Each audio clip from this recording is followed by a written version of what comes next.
Guys welcome back to my YouTube channel Priyanka Singh Tomar. आज start करेंगे class 10th का math chapter 9। और इससे पहले मैं कुछ क्लासेस करा चुकी हूँ और जिस चैप्टर की आपको वीडियो चाहिए तो आप मुझे कमेंट में बता दीजिएगा, मैं उसको अपलोड कर दूँगी। तो ट्रिग्नोमेट्री के कुछ अनुप्रयोग आगे बात करते हैं। इसमें बहुत कन्फ्यूजिंग वर्ड है उन्नयन कोण और अवनमन कोण। इनकी बात करते हैं। उन्नयन कोण किसे कहते हैं? यानी मीनार के शिखर की ओर देख रहे हैं हम, नीचे से ऊपर की ओर देखेंगे तो कौन सा कोण बनेगा? उन्नयन कोण। और ऊपर से नीचे की साइड देखेंगे तो कौन सा कोण बनेगा? अवनमन कोण। आशा करती हूँ आपको ये समझ में आया होगा। और आगे बात करते हैं। ये एग्जाम्पल दिए हुए हैं। अगर आपको एग्जाम्पल करने में कोई दिक्कत नहीं है तो अच्छी बात है। अगर कोई प्रॉब्लम आ रही है तो मुझे कमेंट बॉक्स में बता देना, मैं इनको सॉल्व करा दूंगी। आगे एक्सरसाइज की बात करते हैं। 9.1 में पहला सवाल दे रखा है कि सर्कस का एक कलाकार एक 20 मीटर लंबी डोर पर चढ़ रहा है जो अच्छी तरह से तनी हुई है और भूमि पर सीधे लगे खंभे के शिखर से बंधा हुआ है। यदि भूमि स्तर के साथ डोर द्वारा बनाया गया कोण कितने का है? 30 का है। तो खंभे की क्या पूछ रहा है हमें? ऊंचाई। जैसा कि आकृति में दे रखा है, कोई कलाकार है 20 मीटर लंबी डोर पर चढ़ रहा है। डोर की बात कर रहे हैं तो थोड़ा सा ध्यान देने योग्य बात है कि हमें कर्ण की बात की जा रही है, यानी डोर ये कर्ण बनाने की बात कर रहा है। और अच्छी तरह से तनी हुई भूमि पर सीधे लगे खंभे के शिखर से बंधा हुआ है, यानी भूमि पर एक खम्मा लगा हुआ है और उससे ये डोर बंधी हुई है। यदि भूमि स्तर के साथ डोर द्वारा बनाया गया कोण, भूमि स्तर के साथ डोर द्वारा बनाया गया कोण कितने का है? 30 डिग्री का। तो हमें क्या ज्ञात करना है? हाइट इसकी, यानी हाइट लंब ज्ञात करना है। ये राइट एंगल हो गया, राइट एंगल में ये लंब हो गया, ये आधार हो गया, ये कर्ण हो गया। तो हमें क्या करना है कि अब पता लगाना है कि इसमें कौन सा थीटा यूज होगा। तो सबसे पहले बात करेंगे, एच हमको पूछ रहा है, AC हमको दे रखा है 20 मीटर, यानी ए भी पूछ रहा है। और थीटा कितना दे रखा है? 30।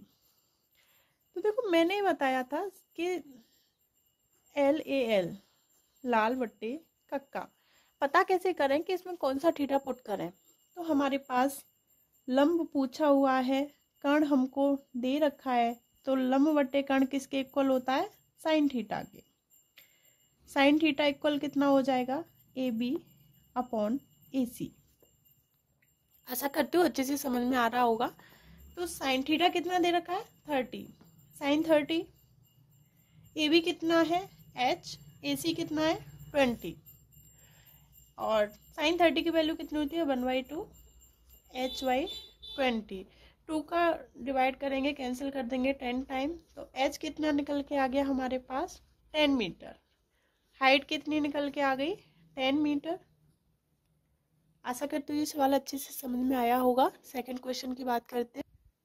सेकंड क्वेश्चन है, आंधी आने से एक पेड़ टूट जाता है और टूटा हुआ भाग इस तरह मुड़ जाता है कि पेड़ का शिखर जमीन को छूने लगता है। माना हमने यहाँ कोई पेड़ बनाया है और उसका यहाँ से ये भाग टूट जाता है और ये शिखर किसको? जमीन को टच कर रहा है और इसके साथ 30 डिग्री का कोण बनाता है। यानी इसके साथ कितने अंश का कोण बना रहा है? 30 अंश का। पेड़ के पाद बिंदु बोलते हैं आधार बिंदु, कितने अंश का कोण बना रहा है? 30 अंश का।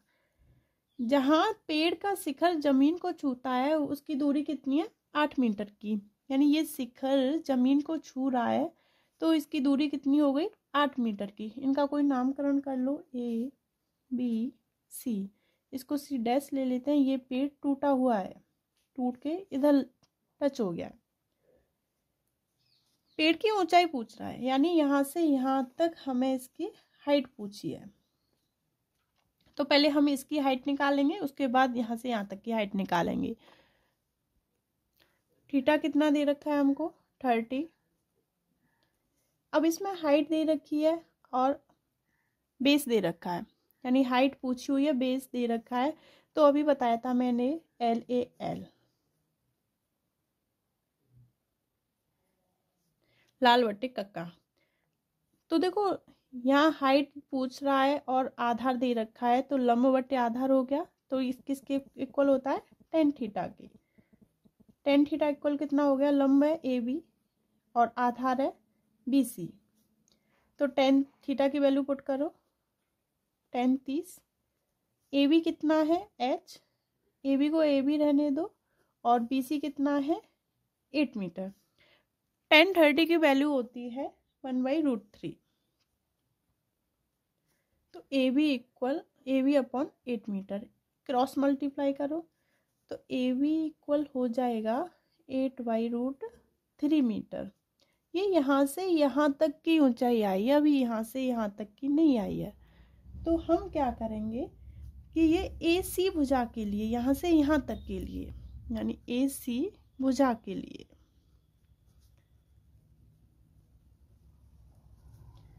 अब यहाँ से यहाँ तक का निकालेंगे, तो ये वाली हाइट हमारे पास आ गई है, तो ए सी हो जाएगा, तो ये कॉस थीटा के इक्वल होगा। कॉस थीटा के इक्वल क्या होगा, बी सी, यहाँ से यहाँ तक का लंब हो गया, और कर्ण क्या हो जाएगा, यानी ये टूटा हुआ भाग है, तो ये कर्ण हो जाएगा ए सी। कॉस थीटा की वैल्यू 30 है, तो कॉस 30। बी सी हमारे पास कितना है 8 मीटर, और ए सी कितना है पूछ रहा है हमको। cos 30 की वैल्यू होती है √3/2 और 8/AC। क्रॉस मल्टीप्लाई करते हैं तो AC इक्वल 8 2 जा 16/√3। ये AC की वैल्यू आ गई, यानी टूटा हुआ भाग। इन दोनों को प्लस करेंगे तो हाइट कंप्लीट हो जाएगी, तो प्लस कर देते हैं। पेड़ की ऊंचाई, पेड़ की ऊंचाई निकालेंगे तो AB प्लस AC, यहाँ से यहाँ तक और यहाँ से यहाँ तक की लंबाई। तो AB हमको दे रखा है, AB निकल के आया था ये, और AC निकल के आया है ये। दोनों को प्लस कर देते हैं तो 8/√3 प्लस 16/√3। एलसीएम आ गया √3, और ये हो गए 16 और 8 24। इसका हाइट निकालने के लिए नीचे रूट होता है, तो क्रॉस अपोजिट में मल्टीप्लाई कर देते हैं, तो ये हो जाएगा 24√3। √3 का मल्टीप्लाई √3 से करेंगे तो 3 आएगा, 3 8 जा 24 मीटर। हाइट कितनी आ गई 24 मीटर। यहाँ से यहाँ तक की हाइट कितनी है, यानी 8√3 मीटर। आशा करती हूँ आपके अच्छे से सवाल समझ में आया होगा, और नेक्स्ट क्वेश्चन अगली वीडियो में कराएंगे। अगर कोई डाउट है तो मुझे कमेंट बॉक्स में पूछ सकते हो। Thank you.